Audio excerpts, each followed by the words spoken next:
জুলাই জাতীয় সনদ বাস্তবায়ন আদেশ জারি এবং সে অনুযায়ী নভেম্বর মাসের মধ্যেই গণভোট আয়োজন সহ 5 দফা দাবিতে জাতীয় মসজিদ বাইতুল মুকাররমের উত্তর গেটে সমাবেশ করেছে বাংলাদেশ জামায়াতে ইসলামী। 20 অক্টোবর আসরের নামাজ শেষে এ সমাবেশ অনুষ্ঠিত হয়। সমাবেশে জামায়াতের কেন্দ্রীয় কর্মপরিষদ সদস্য ডক্টর শফিকুল ইসলাম মাসুদ বলেন, দলকানা প্রশাসন জনগণ মানবে না।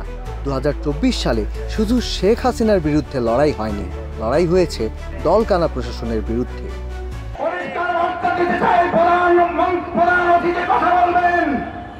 24 ঘন্টার মধ্যে নোয়াখালীর সন্ত্রাসীদেরকে গ্রেফতার করতে ব্যর্থ হলে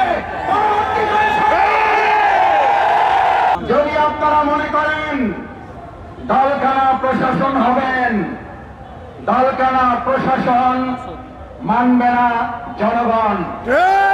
দলকানা প্রশাসনের চরিত্র কি এবং তাদের পরিণতি কি? 2024 সালের জুলাই আগস্টে শুধুমাত্র শেখ হাসিনার বিরুদ্ধে লড়াই হয় নাই, লড়াই হয়েছিল দলকানা প্রশাসনের বিরুদ্ধেও।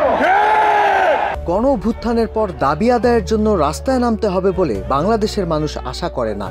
ডক্টর ইউনূসের সরকারের কারণে আন্দোলন করতে হচ্ছে, এসব মন্তব্য করেন জামায়াতের সহকারী সেক্রেটারি জেনারেল মাওলানা রফিকুল ইসলাম খান।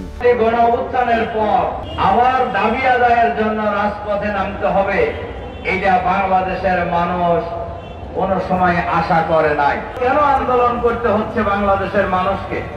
কেন আন্দোলন করতে হচ্ছে আমাদেরকে?